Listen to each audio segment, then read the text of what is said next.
Nobody's happy with what Brazil is doing. President Trump hit Brazil with a 50% tariff. I think the Brazilian coffee trade is an important trade. We import almost 31% of our coffee in the United States from Brazil. It's a big deal. Brazil, the largest supplier of coffee to the United States, its exports now face a 50% tariff into America. Imagine waking up and finding your favorite coffee shop empty, grocery aisles stripped bare, and nurses starting 12-hour shifts with nothing but exhaustion.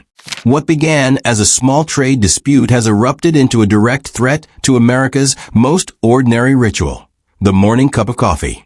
Brazil, the world's coffee powerhouse, has just cut off exports to the U.S. And in a bold move, Canada swooped in with a $1.2 billion deal to reroute the supply north. Prices are spiking, shelves are thinning, and the real question isn't how much more Americans will pay. It's whether they'll have coffee at all. Could we be heading toward the morning when the U.S. simply runs out of coffee?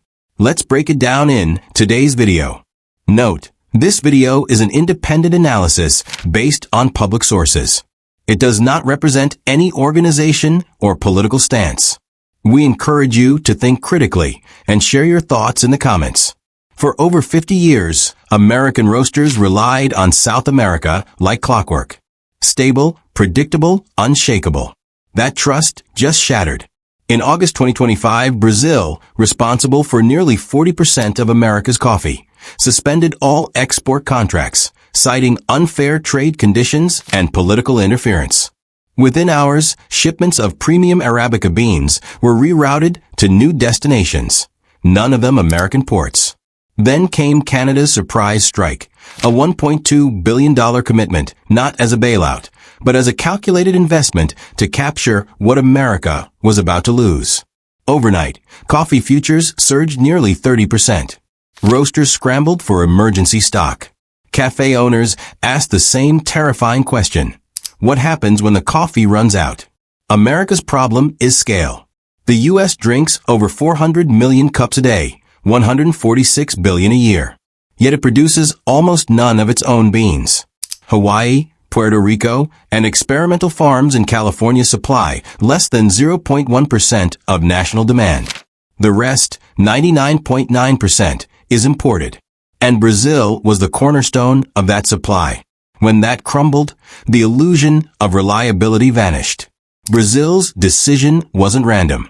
Months of rising tariffs and devalued exports pushed them past the breaking point.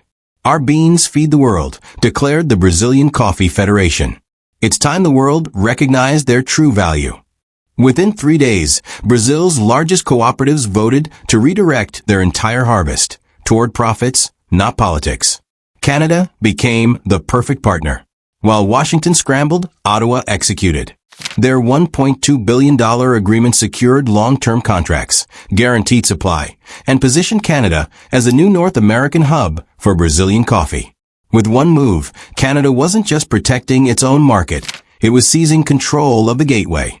American companies would now be forced to pay premium prices through Canadian intermediaries.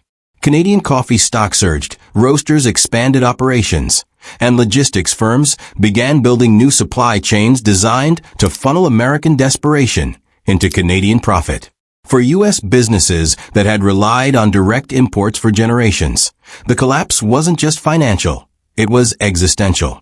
Because when a supply chain built over decades suddenly snaps, the damage spreads faster than anyone expects. The coffee crisis struck like a thunderclap, exposing just how fragile the system really was. Vietnam, the world's second largest producer, was locked into Asian markets. Colombia was maxed out with existing contracts. Ethiopia's infrastructure couldn't handle America's sudden demand. Even when new suppliers were found, logistics were a nightmare. Storage systems built for Brazilian beans didn't fit other varieties. Roasting profiles had to be reinvented. Quality controls were collapsing. We had 30 years with Brazilian suppliers, said Michael Torres, operations director at a Portland roaster. You can't replace that trust with a phone call and a purchase order. The financial hit was brutal. Smaller roasters without backup suppliers faced a terrible choice. Pay sky-high prices or run out completely. Most paid. Wholesale prices surged 35 to 40% in the first month. Yet even those willing to absorb the cost struggled with consistency. Customers noticed. Brands suffered. The human toll was staggering. The specialty sector alone employs over 250,000 Americans. As costs exploded, layoffs followed. Nearly 15,000 jobs were suddenly at risk. But the shock wasn't just behind the counter. It hit every coffee drinker. The crisis arrived quietly, not through headlines, but through grocery aisles and kitchen tables. By September 2025, ground coffee was up 42%. A $9 bag sold for $13. Premium brands broke $15. Even discount coffee neared $10. And worse, taste changed. Familiar blends vanished. My husband's had the same coffee every morning for 23 years, said Linda Rodriguez, a nurse in Phoenix. Last week he took one sip and asked if I bought the wrong kind. Same package. Same label. Different taste. Market Insights recorded a 28% drop in coffee satisfaction. Focus groups spoke of betrayal, not just paying more, but losing something central to their daily lives. Cafés had to apologize for flavors they couldn't control. Some cut menu options, charging premium prices for what was once ordinary. Workplaces slashed free coffee programs. For many Americans, this was their first taste of true scarcity. Meanwhile, the geopolitical game was just beginning. Brazil's export suspension wasn't only about beans. It was about power. For years, Brazilian farmers lived with volatile prices dictated by U.S. buyers. Now, Brazil demanded fairness. We're not anti-American, said Roberto Santos, president of Brazil's Coffee Exporters Association. We're pro-sustainability, pro-fairness, partners, not price takers. Brazil created a new system, favoring long-term contracts, minimum prices, and risk-sharing. America could still buy coffee, but only on Brazil's terms. Canada seized the moment. In a $1.2 billion deal, Ottawa positioned itself as North America's coffee gatekeeper. Beans flowed through Canadian ports, where companies handled processing, quality checks, and logistics. U.S. roasters now depended on Canadian middlemen, who controlled supply and pricing. Trade analysts called it the Canada model. If it worked, other commodities could follow, reshaping global trade away from direct U.S. dominance. By autumn 2025, the ripple spread. Colombia reviewed its export policies. Vietnam explored new distribution deals. Guatemala and Honduras reconsidered their U.S.-heavy strategies. What began as a coffee crisis had become a warning shot for America's place in global trade. It began with coffee, something so ordinary, yet it shattered America's sense of economic security. When Brazil broke free from U.S. markets and Canada stepped in as the middleman, the world saw a new model for independence. If coffee could slip from America's grip, what would be next? Energy? Agriculture? Trade itself? It started with something as simple as coffee, but it shook America to its core. The nation that once dictated global trade suddenly found itself playing by someone else's rules. At home, the fallout was brutal. Coffee became more than a drink. It became a fight for survival. Prices soared, politicians argued, consumers protested, and behind every statistic were real lives unraveling. By 2025, the market had split in two. Premium coffee cost $15.20 a bag, while cheaper blends hovered around $10, $12 with poor quality.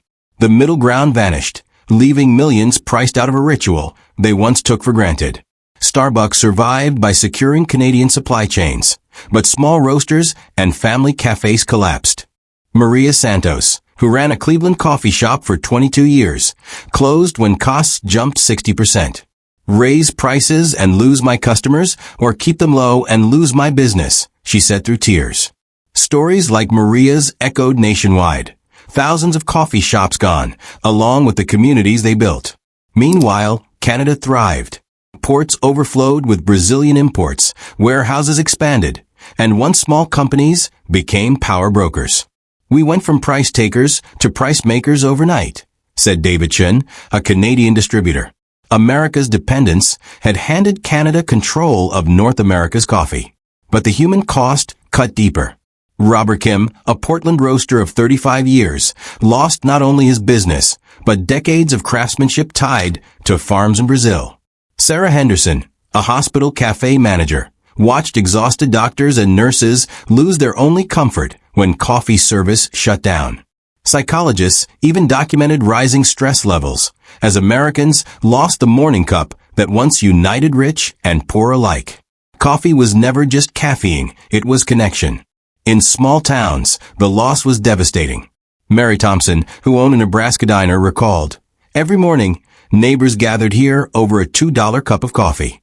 When I raised the price to $4.50, half my regulars disappeared. The diner grew quiet, and so did the town." The crisis exposed a bigger truth. America's routines and its economy were far more fragile than anyone believed. If coffee could collapse, what about food, medicine, or technology? Trust in imports crumbled. Economists warned of supply chain nationalism as countries began reshaping trade to protect themselves from U.S. dominance. Brazil's alliance with Canada proved it was possible. Soon, other nations followed, bypassing America altogether. The country that once ruled global markets was suddenly losing influence. And America couldn't simply grow its way out. Coffee doesn't thrive in U.S. soil, and many other essentials were just as vulnerable. Studies revealed staggering dependence: 90% of chocolate, 85% of tea, and nearly all pharmaceutical ingredients came from abroad. One disruption could send prices skyrocketing. Some leaders demanded supply chain sovereignty, pouring billions into domestic production. Others struck new deals with Mexico, Colombia, and beyond. Meanwhile, Americans adapted. Tea drinking rose, energy drinks surged, and entrepreneurs began pushing coffee independence with homegrown substitutes and alternative brews. The lesson was clear. In today's world, power doesn't belong to nations with the biggest markets, but to those who control supply chains. Brazil and Canada didn't need war to shift the balance. They used strategy, patience, and leverage, and they won. The coffee crisis wasn't just about a morning drink. It was a warning. If something as ordinary as coffee can vanish overnight, what else might disappear tomorrow? This was just the beginning. Hit that subscribe button and buckle up. Digital Garage has so much more in store.